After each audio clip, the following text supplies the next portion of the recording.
Dear friends, hope you are all doing fine. Now, let us discuss about the next part of internal reconstruction problems. The balance sheet of Remfry Limited on 31st December 2001 was as follows. Authorized capital 6,000 shares of rupees 100 each, 6 lakhs. Issued capital 2,000 shares of rupees 100 each, fully paid. 200, that is 2 lakhs. 200, 5% debentures of rupees 1,000 each, 2 lakhs.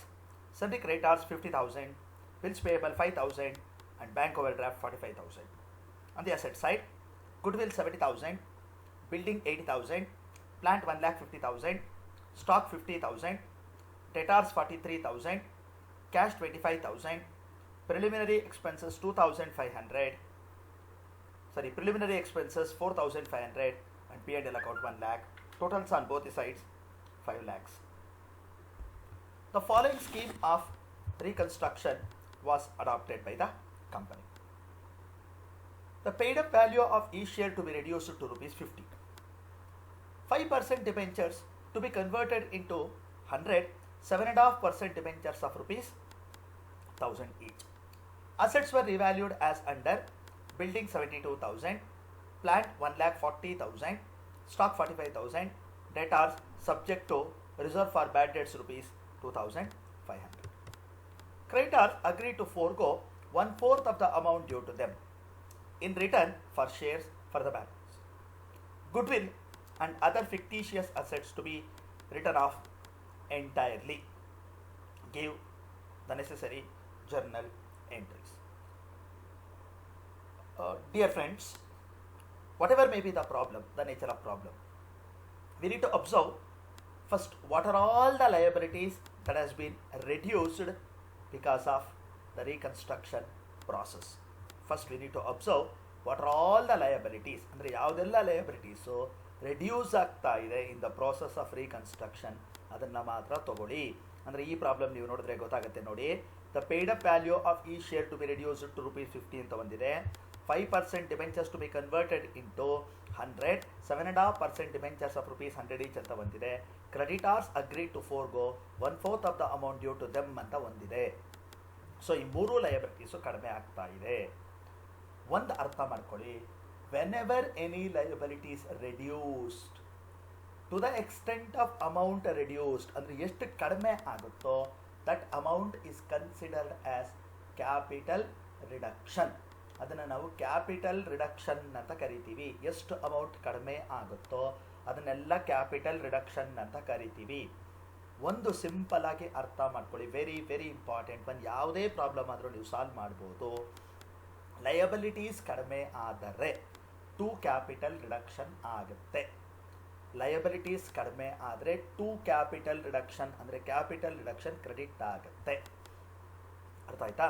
ಅದೇ ಥರ whenever liabilities increased, liabilities ಏನಾದರೂ ಜಾಸ್ತಿ ಆದರೆ, ಅಂದರೆ issue of ಶೇರ್ಸೋ ಇನ್ನೊಂದೇನೋ ಮತ್ತೊಂದೋ ಮಾಡಿದರೆ, then capital reduction debit ಆಗುತ್ತೆ. ಅಂದರೆ capital reduction account debtor to liability account ಅಂತ ಬರಿತೀವಿ. ಅಟ್ ದಿ ಸೇಮ್ ಟೈಮ್ ಅಸೆಟ್ಗಳು ರೆಡ್ಯೂಸ್ ಆದರೆ, if asset reduce, please note down in any one part. ನೀವು ಬರೀಬೇಕಾದ ಪ್ರಾಬ್ಲಮ್ ಮಾಡಬೇಕಾದಾಗ ನೋಟ್ ಡೌನ್ ಮಾಡ್ಕೊಳ್ಳಿ. ಅಸೆಟ್ಗಳು ಕಡಿಮೆ ಆದರೆ capital reduction will be on the top, ಅಂದರೆ ಕ್ಯಾಪಿಟಲ್ ರಿಡಕ್ಷನ್ನು ಡೆಬಿಟ್ ಆಗುತ್ತೆ ಅಸೆಟ್ಗಳು ಕಡಿಮೆ ಆದರೆ. ಅಸೆಟ್ ಇನ್ಕ್ರೀಸ್ ಆದರೆ ಟು ಕ್ಯಾಪಿಟಲ್ ರಿಡಕ್ಷನ್, ಅಂದರೆ ಕ್ಯಾಪಿಟಲ್ ರಿಡಕ್ಷನ್ನು ಕ್ರೆಡಿಟ್ ಆಗುತ್ತೆ. ಈ ನಾಲ್ಕನ್ನು ಜ್ಞಾಪಕ ಇಟ್ಕೊಂಡ್ರೆ I think you can solve 90% of the problem without any issues. So this is the outcome of the problem. Let us go for journal entries.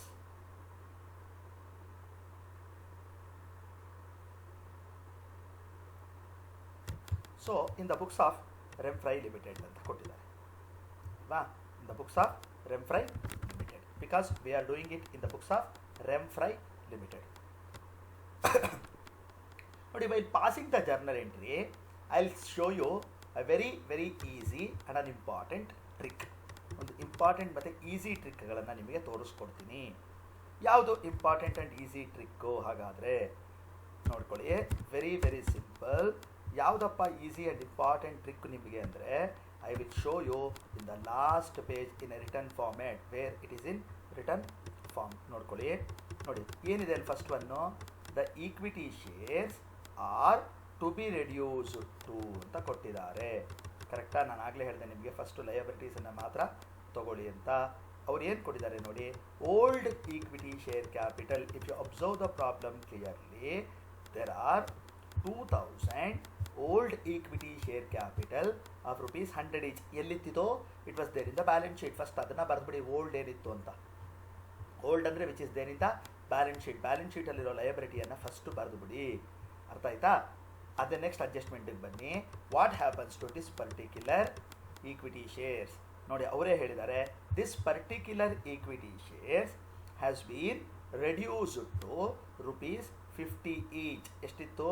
It was 100 each. Correct ಅಲ್ವಾ? It was 100 each. Same has been reduced to 50 each. Same has been reduced to 50 each. ಅವಾಗ ಏನಾಗುತ್ತೆ? 2000 into 50 ಅಂದರೆ 1 lakh ಆಗುತ್ತೆ. So 2 lakh ಇದ್ದಿತ್ತು. If it is reduced to 1 lakh, then it is reduced by 1 lakh. To the extent of it is reduced is considered as capital reduction. ಎಷ್ಟು ಕಡಿಮೆ ಆಗುತ್ತೋ ಅದನ್ನು capital reduction ಅಂತ ಕರೆದ್ಬಿಡಿ ಅಂತ ನಾನು ಆಗಲೇ ನಿಮಗೆ ಹೇಳಿದ್ದೆ. ಅರ್ಥ ಆಯ್ತಲ್ವ ಇದು? ಸೊ ಇದನ್ನು ನೋಡ್ಕೊಂಬಿಟ್ರೆ ನಿಮಗೆ ಜರ್ನಲ್ ಎಂಟ್ರೀಸ್ ಮುಗಿದೋಯ್ತು. ಯಾಕೆ ಅಂದರೆ ನಾವು ಟಾಪ್ ಏನು ಬರೆದಿರ್ತೀವಿ ದಟ್ ವಿಲ್ ಬಿ ಡೆಬಿಟೆಡ್. ನಾನು ಆಗಲೇ ಹೇಳಿದೆ ನಿಮಗೆ, ಲಯಬಿಲಿಟೀಸ್ ಡೆಬಿಟ್ ಆಗುತ್ತೆ, ಟು ಕ್ಯಾಪಿಟಲ್ ರಿಡಕ್ಷನ್ ಆಗುತ್ತೆ. ನೋಡಿ ಟಾಪಲ್ಲಿರೋದು ಟಾಪ್ ಬರೀರಿ, ಈ ಬಾಟಮಲ್ಲಿರೋದು ಕ್ರೆಡಿಟ್ ಅಂತ ಬರೆದ್ಬಿಡಿ. ನಿಮ್ಮ journal entry, first journal entry ಮುಗಿದೋಗುತ್ತೆ. ಸೊ ಏನು ಅಂತ ನೋಡೋಣ ಈಗ ಜರ್ನಲ್ ಎಂಟ್ರಿ.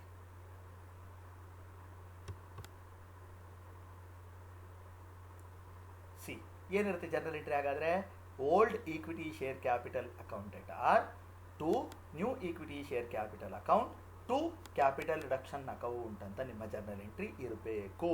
ನಾನು ಆಗಲೇ ಹೇಳಿದೆ, ಮೇಲಿರೋದು ಮೇಲ್ ಬರೀರಿ, ಕೆಳಗಿರೋದನ್ನು ಕೆಳಗೆ ಬರೆದ್ರೆ ನಿಮ್ಮ ಜರ್ನಲ್ ಎಂಟ್ರಿ ಮುಗಿದೋಗುತ್ತೆ ಅಂತ. Very very simple. ನೋಡಿ logically, old equity share capital account D R to new equity. Old equity ಎಷ್ಟಿತ್ತು? 2 lakhs ಇತ್ತು. ಅದನ್ನೇ ನಾನು ರಿಟರ್ನ್ ಫಾರ್ಮಲ್ಲಿ ಬರೋದು ತೋರಿಸಿದ್ದು ನಿಮಗೆ. ಟು ನ್ಯೂ ಈಕ್ವಿಟಿ ಏನಾಯಿತು? 1 lakh ಆಯಿತು. ರಿಮೈನಿಂಗ್ 1 lakh ಏನಾಗುತ್ತೆ ಅಂದರೆ that will become capital reduction, being reduction of 2000 equity shares of ₹100 each into ₹50 each. ನೋಡಿ shares remain same. Sometimes number of shares ಕೂಡ ಕಡಿಮೆ ಆಗ್ಬೋದು, ಬಟ್ ಇಲ್ಲಿ ಶೇರ್ಸ್ ಅಷ್ಟೇ ಇದೆಯಂತೆ. ₹100 ಇರೋದು ₹50 ಆಗಿದೆ ಅಂತ ಹೇಳ್ತಾರೆ. Next, there is one debentures in the balance sheet. 5% debentures of ₹2 lakhs ಅಂತ ಹೇಳಿದ್ದಾರೆ. That has been reduced to 7.5% debentures of ₹50 each. ನೋಡಿ ಸರಿ, 200 ಡಿಬೆಂಚರ್ಸ್ ಇತ್ತು. 200 5% ಡಿಬೆಂಚರ್ಸ್ ಆಫ್ ₹100 ಈಸ್ 2 lakhs ಇತ್ತು. ಇಲ್ಲಿ ಸೆಕೆಂಡ್ ಒನ್ನಲ್ಲಿ ಅಬ್ಸರ್ವ್ ಮಾಡಿ, ಅಮೌಂಟ್ ರಿಮೈನ್ ಸೇಮ್. ಅಮೌಂಟನ್ನು ಅವ್ರು ಚೇಂಜ್ ಮಾಡಿಲ್ಲ.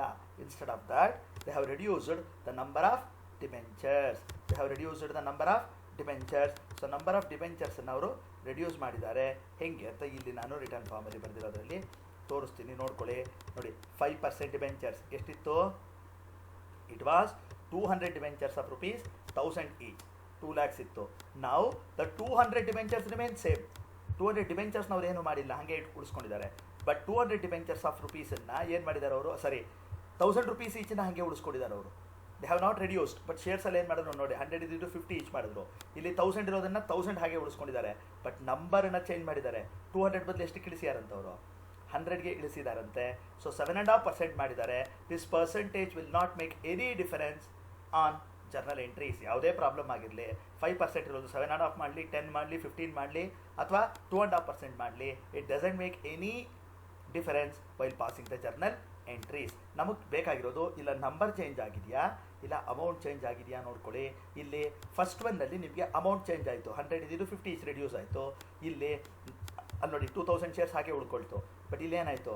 200 debentures has been reduced to 100. So 100 into 1000 it comes to 1 lakh. Remaining 1 lakh ಏನಾಗುತ್ತೆ ಅಂದರೆ it will become capital reduction ಆಗುತ್ತೆ ಅಲ್ವಾ? ಸೊ ಕ್ಯಾಪಿಟಲ್ ರಿಡಕ್ಷನ್ ಆಯಿತು. ಸೊ ಅದೇ ಜರ್ನಲ್ ಎಂಟ್ರಿನ ಇಲ್ಲಿ ಬರೆದಿದ್ದಾರೆ ನೋಡಿ. ಏನು ಬರೆದಿದ್ದಾರೆ ಅಂದರೆ 5% ಡಿಬೆಂಚರ್ಸ್ ಅಕೌಂಟ್ ನೋಡಿ ಮೇಲಿರುತ್ತೆ ಅಂತ ನಾನು ಹೇಳಿದೆ.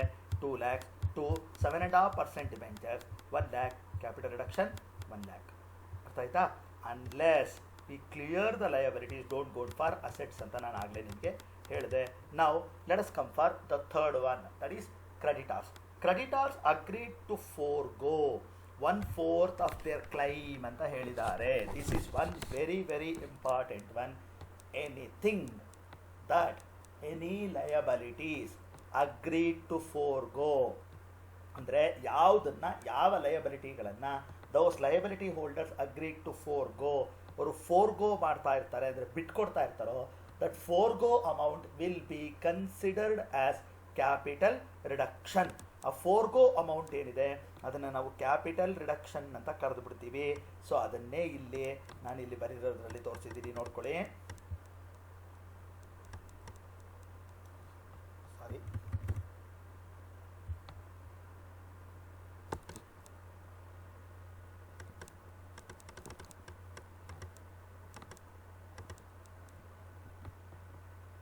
ನೋಡಿ ಇಲ್ಲಿ ಕ್ರೆಡಿಟಾರ್ಸ್ ಎಷ್ಟಿತ್ತು, 50,000 ಇತ್ತು. They agreed to forgo 1/4. Forgo amount ಅಂತ ಏನಿದೆ that will become capital reduction. ಎಷ್ಟೀಗ ಕ್ಯಾಪಿಟಲ್ ರಿಡಕ್ಷನ್ನು 12,500 rupees. ಎಷ್ಟು, 1/4 of 50,000 for the remaining 3/4. Usually ಏನಾಗುತ್ತೆ ಅಂದರೆ ಅದನ್ನು ಕ್ರೆಡಿಟಾರ್ಸ್ ಅಂತ ನಾವು ಹಾಗೆ ಉಳಿಸ್ಕೊಂಡ್ಬಿಡ್ಬೋದು, ನ್ಯೂ ಕ್ರೆಡಿಟಾರ್ಸ್ ಅಂತ. But in this particular problem for the balance they have decided to receive the shares ಅಂತ ಹೇಳಿದ್ದಾರೆ. ಸೊ ಅದು ಶೇರ್ಸ್ ಆಗಿ ಕನ್ವರ್ಟ್ ಆಗಿಬಿಡುತ್ತೆ. ಸೊ 37,000 ಶೇರ್ಸ್ ಆಯಿತು. ಇದು ಗೊತ್ತಾಗಿರುತ್ತೆ ಈಗ ನೋಡಿ. 50,000 ಇತ್ತು creditors. Anything which the liability holder decided to forgo is considered as CR. ಅದನ್ನು ಕ್ಯಾಪಿಟಲ್ ರಿಡಕ್ಷನ್ ಅಂತ ನಾವು ಕರಿತಾ ಇರ್ತೀವಿ. ರಿಮೈನಿಂಗ್ ಶೇರ್ಸ್ ಅಂತ ಕೊಟ್ಟರೆ ಶೇರ್ಸು, ಇಲ್ಲ ಅಂದರೆ that will be shown as ಏನಂತ ಕರಿಬೋದು, ಅದನ್ನು ನಾವು ಮಾಮೂಲಿ ಕ್ರೆಡಿಟಾರ್ಸ್ ಅಂತಲೇ ಉಳಿಸ್ಕೊಳ್ಬೋದು. ನೋಡಿ ಕ್ರೆಡಿಟಾರ್ಸ್ ಏನಾಯಿತು, ಇಟ್ ವಾಸ್ 50,000 ಟಾಪಲ್ಲಿ ಇದ್ದಿದ್ದು. ಟಾಪ್ ಅಂತ ಹೇಳಿದೆ ಅಂದರೆ old liabilities are always debited.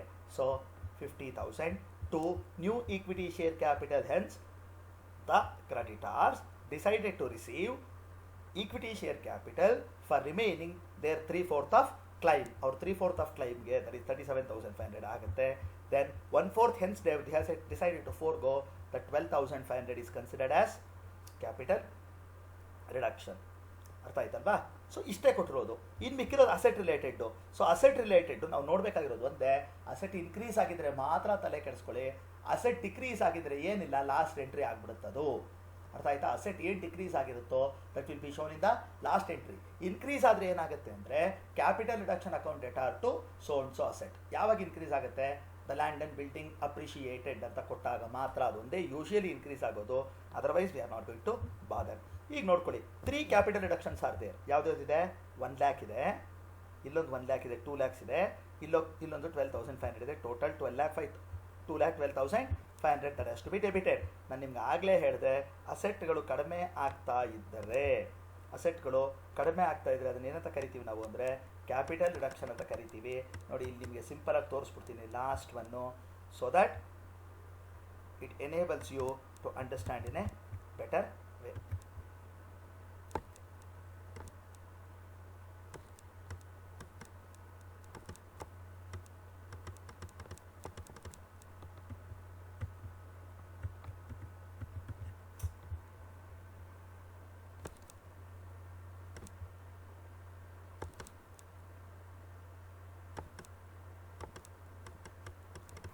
Last one.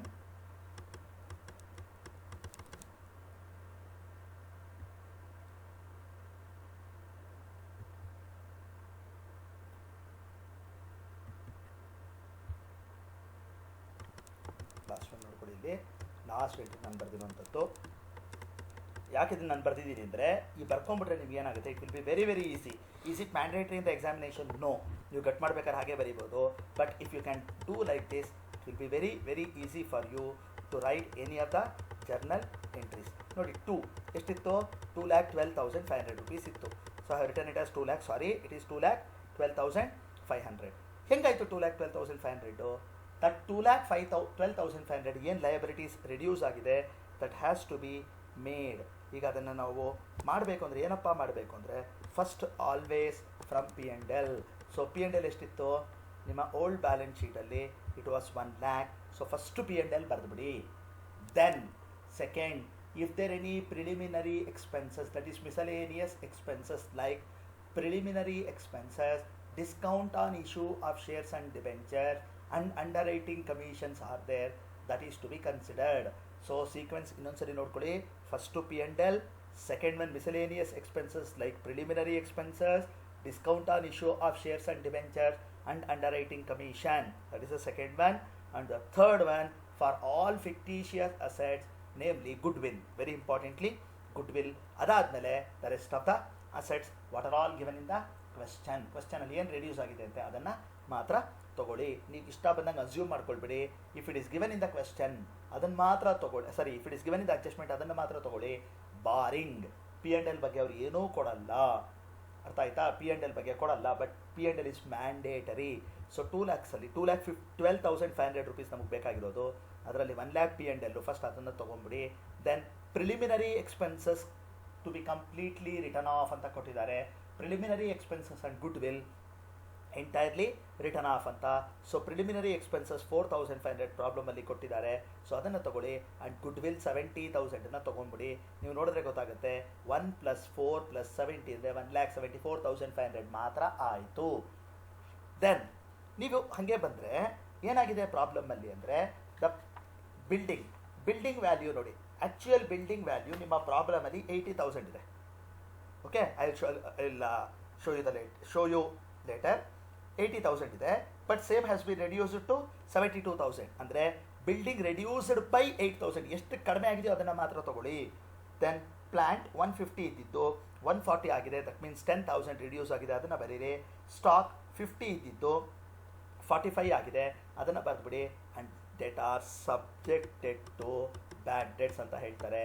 ಅದನ್ನು ರಿಸರ್ವ್ ಫಾರ್ ಬ್ಯಾಡ್ ಡೆಟ್ಸ್ ಅಂತ ಹಾಗೇ ತೋರಿಸಿ. 2,500 ಇಷ್ಟೆಲ್ಲ ಮಾಡಿದ್ರು ನೋಡ್ಕೊಳ್ಳಿ. ಈಗ 1 lakh + 4,500, 1,04,500 + 70, 174,500 + 8,000 ಅಂದರೆ 182,500, 192,500, 197,500 + 2,500, 2 lakhs ಆಯಿತು. ಬಟ್ ನಮಗೆ ಬೇಕಾಗಿರೋದು 2,12,500 ನೋಡಿ. 2 lakh ಪ್ಲಸ್ ಇಲ್ಲೊಂದು 12,500 ಇದೆ. 2,12,500. ಹಾಗಾದರೆ ಬ್ಯಾಲೆನ್ಸ್ 12,500 ಉಳ್ಕೊಂಬಿಡುತ್ತೆ. Any balance left out on the asset side ಅಂದರೆ ಕ್ರೆಡಿಟಲ್ಲಿ ಬ್ಯಾಲೆನ್ಸ್ ಬಂದರೆ ಕಡಿಮೆ ಇದ್ದರೆ ಅದನ್ನು ನಾವು ಕ್ಯಾಪಿಟಲ್ ರಿಸರ್ವ್ ಅಂತ ಕರೆದು ಬಿಡ್ತೀವಿ. Understood? That is considered as capital reserve. Balancing figure ಆಗಿರುತ್ತೆ, ಅದನ್ನು ನಾವು ಟ್ರಾನ್ಸ್ಫರ್ ಮಾಡ್ತೀವಿ. ಅಂಡರ್ಸ್ಟುಡ್? ಸೊ ಈ ಥರ ನಾವು ಬರೆದುಬಿಟ್ರೆ it will be very very easy for you. So ಈಗ ನೋಡ್ಕೊಳ್ಳಿ, ಲಾಸ್ಟ್ ಜನರೇಟ್ರಿಗೆ ಬಂದ್ವಿ. ಯಾವುದು? Capital reduction account. ಎಷ್ಟಿತ್ತು? 2,12,500. 2 ಆಸ್ ಐ ಎಕ್ಸ್ಪ್ಲೈನ್ಡ್. ಫಸ್ಟ್ ಯಾವಾಗಲೂ ಯಾವ್ದು ತೊಗೊಳ್ಬೇಕು ಅಂತ ಹೇಳಿದೆ? P&L account 1 lakh. ಕರೆಕ್ಟಾ? ಪ್ರಿಲಿಮಿನರಿ ಎಕ್ಸ್ಪೆನ್ಸಸ್ ಸೆಕೆಂಡ್ ತೊಗೊಳ್ಳಿ, that is 4,500. Next goodwill ಆದರೆ ಅಥವಾ ಎನಿ ಫಿಕ್ಟಿಷಿಯಸ್ ಅಸೆಟ್ಸ್ ಇದ್ದರೆ, ಸೊ ಆ ಫಿಕ್ಟಿಷಿಯಸ್ ಅಸೆಟ್ಸನ್ನು like goodwill written off ಅಥವಾ ಪೇಟೆಂಟ್ಸ್ ರಿಟರ್ನ್ ಆಫ್ ಅಥವಾ copyrights written off. Usually patents and copyrights considered as a fixed assets, but sometimes written off ಅಂತ ಕೊಡ್ಬೋದು, ಅದಿದ್ದರೆ ತೊಗೊಳ್ಳಿ. ದೆನ್ ಬಿಲ್ಡಿಂಗ್ ನಾನು ಹೇಳಿದೆ 80 ಇದ್ದಿದ್ದು 72 ಅಂದರೆ 8,000. ಪ್ಲ್ಯಾಂಟ್ 1,50,000 ಇದ್ದಿದ್ದು 140 ಆಗಿದೆ, ದಟ್ ಈಸ್ 10,000. ಸ್ಟಾಕು 50 ಇದ್ದಿದ್ದು 45 ಆಗಿದೆ, 5,000. ರಿಸರ್ವ್ ಫಾರ್ ಬ್ಯಾಡ್ ಡೆಟ್ಸ್ ಅಂತ ಅವರೇ ಕೊಟ್ಟಿದ್ದಾರೆ 2,500. ಇಷ್ಟೆಲ್ಲ ಮಾಡಿದ್ಮೇಲೆ ದ ರಿಕ್ವೈರ್ಡ್ ಅಮೌಂಟ್ ಆಫ್ 12,500. ಅದರಲ್ಲಿ ನಮ್ಮ ಹತ್ರ ಇಲ್ಲಿರೋಂಥ ಅಮೌಂಟು ಓನ್ಲಿ 2 lakh. ರಿಮೈನಿಂಗ್ 12,500 ಏನಾಗುತ್ತೆ? Should be transferred to capital reserve. ಅದರಲ್ಲಿ ಬರೆದಿದ್ದಾರೆ. ಏನಂತ ಬರಿತೀವಿ ಅಂದರೆ utilisation of this capital reduction in writing off P&L, preliminary, goodwill, building, plant, stock etcetera, and the balance transfer to capital reserve. Balance transfer to capital reserve. ಇದೊಂದು problem ಕಲ್ತ್ಕೊಂಡ್ರೆ I think with some few extra adjustments I think you can solve n number of problems from this particular chapter. Hope you understand the things. Thank you.